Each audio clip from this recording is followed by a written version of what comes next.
head writer for Stephen A. Smith. He pisses people off. Isn't he the highest paid? He's not a comedian though. Yes, he is. He can be funny. He can be funny, but he has his own thing. Let's see if we can hear Michael. Can you hear? You're coming in a little. I'm really sorry. We're gonna have to get him back on. Yeah. But anyway, Tammy, was you offended by Chris Rock talking about the much money he spent on sex?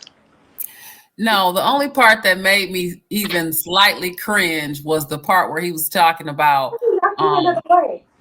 Go ahead. The part where he was talking about opioids and drug use, and I was like, is this a joke? I was a little saddened because that we don't hear that about him, and so I was really combing my mental Rolodex to think if he ever been associated with drug use, because that was kind of the message I was getting. He was associated with drug use. Didn't you see him in New Jack City? He was poopy.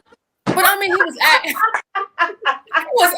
I'm talking about for real. So that was the only part. But no, I was not offended. I mean, first, he wasn't talking about me, so I couldn't be offended. But I felt like that was what you get again. Like you put your hands on him on national television, and he used his platform to whoop your ass back. So you threw a punch and he threw a couple of them back. So I don't know what to say again. It should have been expected, quite frankly. And I personally knew that at one point he was going to use his platform. He was going to, gin up all of the anticipation, wait. And I'm sure he made a boatload of money off of that special. And I don't know if I can be. All right. Yeah. No, we can hear you. Thank you. Go ahead. Thank you. I'm so glad to be among you all. I agree with what Tammy had to say. The fact of the matter is this. I don't think I heard anybody address what would have happened had, say, Will walked up on stage and slapped a white man. What if Will had slapped, say, Bradley Cooper? What if Sarah Silverman had been on stage and said a joke like that about Jada? Would Will had, I don't know, 50 to 60 steps to decide not to do what he did, and he walked up on there and he slapped that man. I don't know if you can do anything worse, to a man publicly. If you've ever been slapped by a woman, which I have, try to walk away. Try to walk away. There is no way to walk away. You have to walk away, but there's no way to walk away with any kind of sense of dignity. Your legs are kind of jelly. You don't know how to react. You don't know how to act. Chris Rock took that. And I think a lot of the reason why people were so accepting of the fact that that Chris Rock got slapped is because it was black on black crime. Mm-hmm. And they don't care.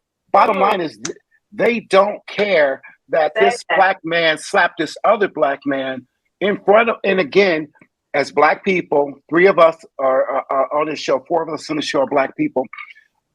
There's just certain things you don't do in front of white people. You don't do that. Chris Rock was shocked.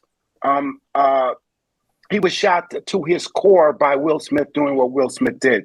And it had nothing to do with Chris Rock whatsoever. What Chris Rock said during his concert was absolutely accurate. It was selective outrage. But I'll say this is the only thing I can say positive about Will Smith. Will Smith has spent his entire career making himself socially acceptable to a white audience.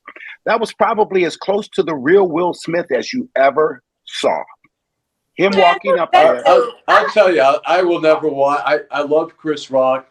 Him, Dave Chappelle, some other comedians are some of the greatest social commentators and the strongest voices. Jon Stewart, really powerful voices in our society. And I will never watch a Will Smith. I used to watch. I saw most of his movies. I won't watch him again. Well, let me I'm say just this. repulsed by what he did. I've never been a Will Smith fan. Okay. Mm-hmm. And quite frankly, I didn't think he was a good rapper. I didn't think he was funny at all. Okay.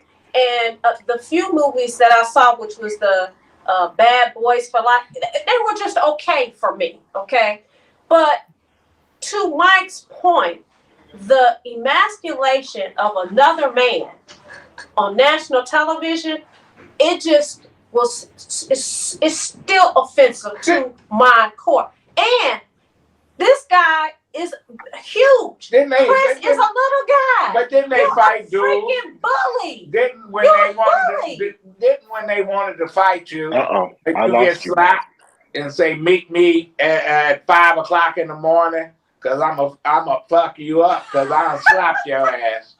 You know what? But to Chris Rock credit, because if I had an Oscar in my hand and he slapped me, it would have broke on his head, you know. But yeah, Will Smith knew who to hit and who not to hit. And to go back to Michael question, no, he wouldn't have hit Bradley Cooper. He wouldn't have hit he wouldn't have hit Shaq. He wouldn't have hit Dave Chappelle. There's a whole lot of people he wouldn't hit, but look, Chris Rock, yeah, he hit him, and he got away with it. Yeah, he got away with it. Listen, after this, I understand this year Will Smith won an award for the movie Emancipation from the NAACP. And Did he? He gave this wonderful speech. I'm pissed at them. Why you ain't pissed at them? They gave Chris Rock an award. One of the biggest, Kid Rock. One of the biggest in America. They gave him an award. And Reverend Wendell Anthony told me why. He said, you know, he has a black kid. I said, all the slave masters had black kids too. You know, he gave him an award, you know, because he gave him 10 grand.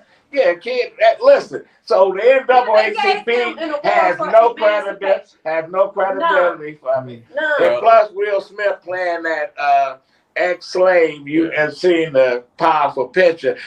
Man, I didn't see it. And now Will Smith's trying to play the victim here now and say, I'm offended, I'm hurt, I wish Chris would move on already. You know, this is hurtful and whatever. It's like, sorry, you can't throw the first punch and then say, oh my God, you hit me back. Well, you know what it's like. You go to a titty bar, meet a dancer, and then you like her. You start dating her. You marry her. Then you mad that she's still dancing at the bar. You know what? That's what Will Smith. Yeah, Will Smith. Their business was out in the street. Everybody know about it, and all of a sudden, because he called her a bald head or whatever the he joke called wasn't, her. Listen, that joke that Chris at the what was that? The G.I. Jane joke. Funny. That was to me. That was. But it wasn't. I didn't think that was offensive because she looks really nice with her haircut. I'm like that. You can make money off of it. Make money off of it. How many of us knew that she had alopecia? Most of us didn't know she had alopecia. No. And you, I'm not sure your name in the white shirt here, but Vanessa, if you, Vanessa, you don't see that name, sir. Vanessa will never be forgotten. Will never be forgotten. But you don't seem to watch a whole lot of movies. Had you watched Will Smith movies? No. What I'm saying is, had you watched G.I. Jane, you would have at least understood the joke. It was Demi Moore with the bald head. That's all it was. I understood the joke. I didn't think it was funny. I understood the joke, Mike. I didn't think it was funny. Well, Vanessa, if it wasn't funny, a damn sure wasn't worth getting you slapped on national TV. How about that? No, it wasn't. It wasn't worth fighting. Let me ask you this, Michael. You worked in Detroit, lived in Detroit. Do we have a Chris Rock in Detroit? I don't know what the comic scene is here. It used to be you can name some of the comedians that push some buttons and. Did you say you went to a comic yesterday at my brother's funeral? Oh, that's at everybody's funeral. Yeah, we got them in our family. You know, they hijacked the services. Right. But anyway, is there any other up and coming comedians besides Dave Chappelle or Chris Rock that's out there that we need to be looking at? in general? Michael? I don't. In Detroit. Anywhere. Wow. I really don't know. I mean, outside of the old heads, the standards, the Chris Rocks, the Dave Chappelle's, the Jon Stewart's, all the ones that I know are kind of aging out now. Who's on Netflix? Before you go, Yeah, we're gonna take another break. We're gonna quickly, and then we come back.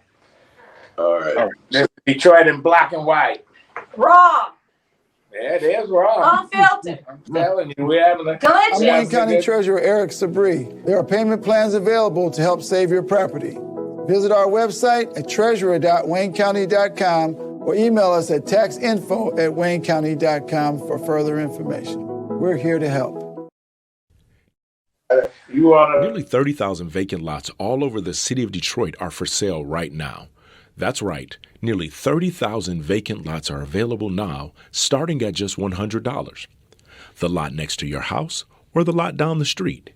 Make it yours today in just a few simple clicks. Find out if it is available by visiting buildingdetroit.org. At the Detroit Land Bank Authority, side lots are just $100 and neighborhood lots sell for $250. You can apply and pay online today by visiting buildingdetroit.org. And if you don't see the lot you're looking for, call our offices. Our phone number is 313-974-6869. Again, that is 313-974-6869. We have already sold more than 21,000 vacant lots to Detroit homeowners. Make today your turn by visiting buildingdetroit.org. Okay. Michael, since we got you here, moving on from Kid Rock, I understand Chris that Rock. Kid Rock, whatever Rock. Kid Rock is coming to Detroit. Okay, I'll be out there burning Confederate flags. I understand that you working on a book on I thought he created techno music Derrick May in Detroit. I want to know what's the real deal on it. Oh, he's writing a book about Derrick May? Yes. Oh. Yes.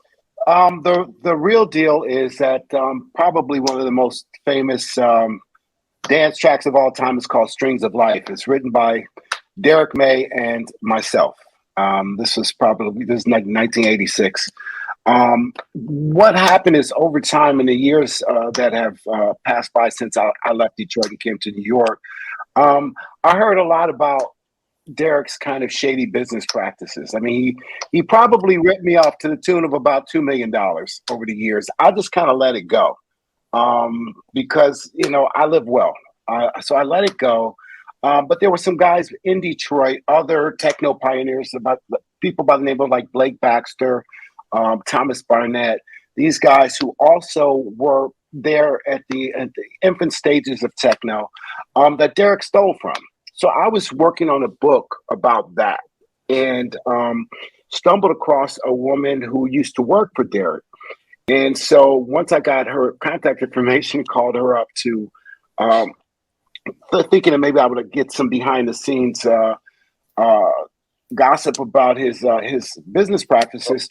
The woman told me that within an hour of meeting him, he had pushed her down and on the ground and tried to force her to give him oral sex. I was shocked. I didn't believe it.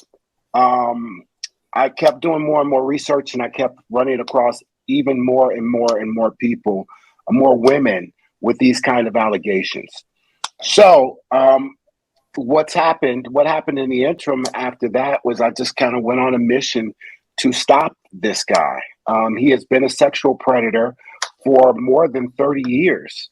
And nearly 24 women have come out publicly around the world and told their stories and published reports, but yet they won't write about it in Detroit. People know about it, and they won't write about it. So it's kind of my responsibility as the brother of a woman who was raped when I was 17 years old. I couldn't do anything about it. I've kind of made it my mission to make sure that I do something about Derrick May. And that's kind of what I'm doing with my time. So, Mike, I'm glad that you're on the show. I didn't know you were the person because I've been keeping up with that story, believe it or not. I'm a house head, old house head. And I find That's this me. story very interesting because I've been reading about it. I can't tell you where I've read about it. It might have been online, but I find it very interesting that this guy was able to shut people down, shut it down, and just basically, shrug it off. The things that I've read have been very horrific, and I know it was on social media that I read it. Now that I'm thinking about it, so this is very interesting. And Michael, you had he tried to sue you in Wayne County Circuit Court. Yeah, he took me to Third Circuit Court. He cost me like $40,000. His mission was to file his mission was to file a frivolous lawsuit against me in order to. He thought he could break me. It's the tactic that a lot of guys who have power and influence use against the women that they assault. Because most of these women, the reason why they didn't come forward is they didn't have the financial resources to go up against them. So he went up against me. It was $40,000 in 5 months, but I look at it as $40,000 well spent. I mean, I think he thought I was broke, and he got it wrong. So what happened was I did what I did. If you read about it on social media, it came from me. I did it with one man using his voice on Facebook, kind of galvanized people around the world. The fact of the matter is people know what the truth sounds like. And that's because the truth, it rings true to the ear. And I just kept repeating that message. And finally, it got out to enough people and people understood I was telling the truth. And then all these women came out. So if I can go for just a second, it was my intention to get him. It was my intention to get him into court. I wanted him to sue me because there's so many jurisdictions around the world and statutes of limitations that had expired. I thought if I got him into court and we can get to depositions, what would end up happening is I could get those women's story. I could bring them in through depositions, even if they weren't actionable from a judicial standpoint. I could get their stories on record, and maybe some prosecutors or maybe some police, law enforcement around the world will go check into this guy. But you know what? In the city of Detroit, where I'm from, and where I learned the journalistic trade at the Detroit News, nobody would write about that.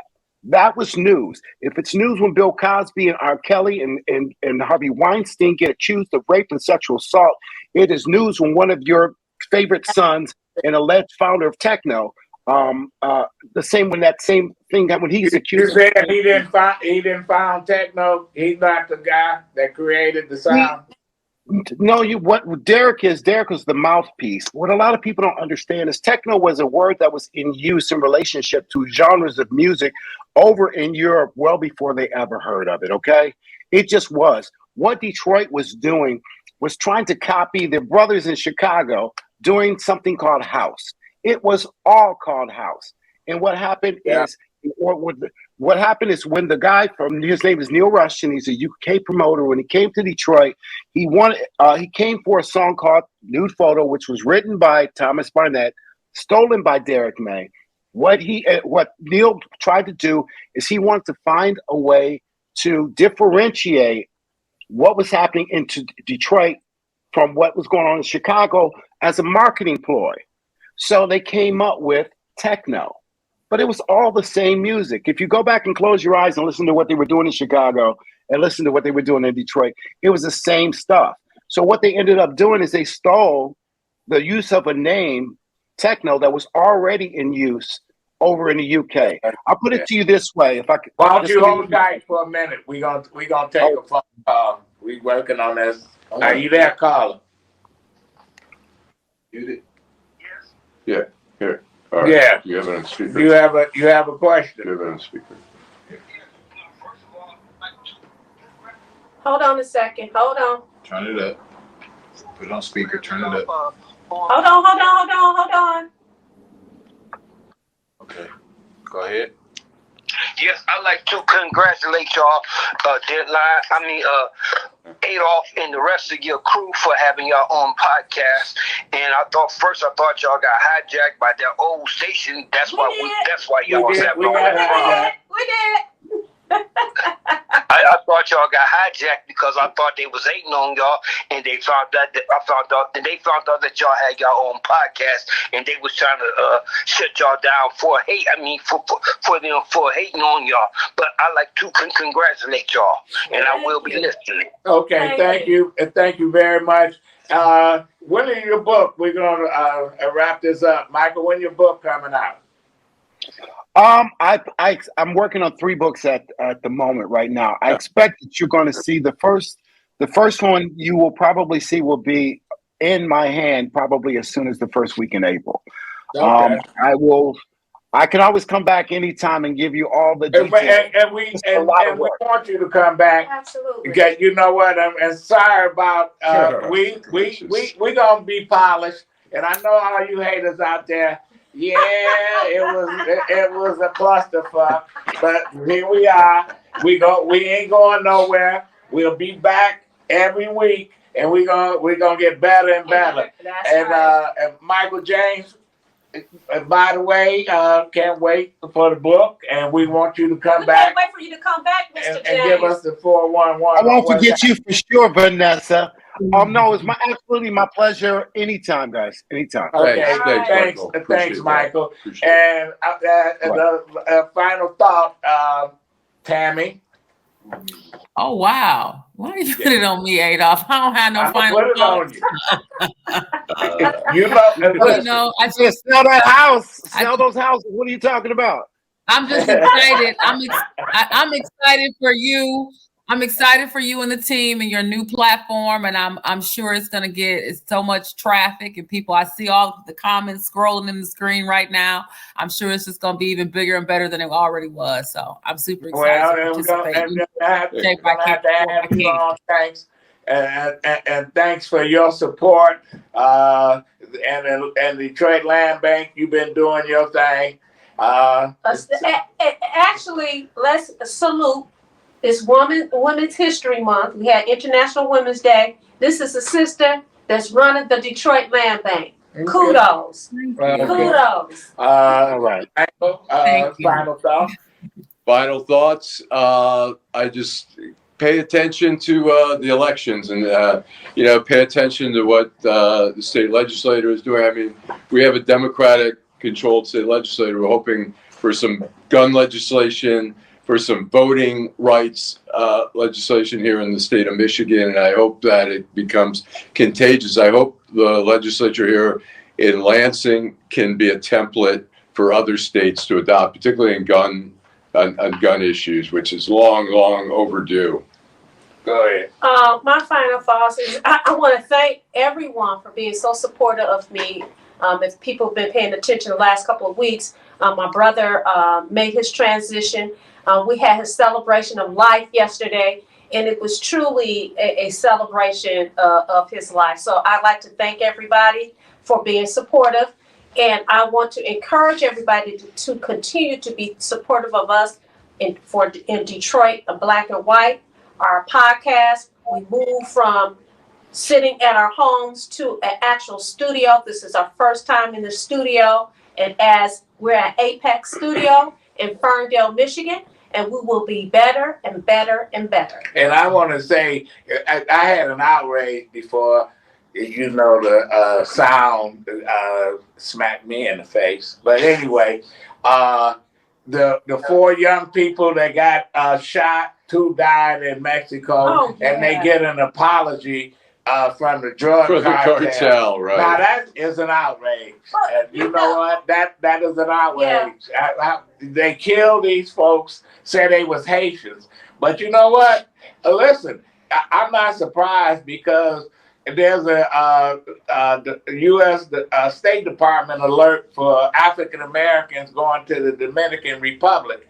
They're getting picked up by Dominican officials to be sent back to Haiti. So they don't know the difference, and yet they come over here and want to whatever. But that was my outrage. That's an outrage. But anyway, the cartels don't want the heat.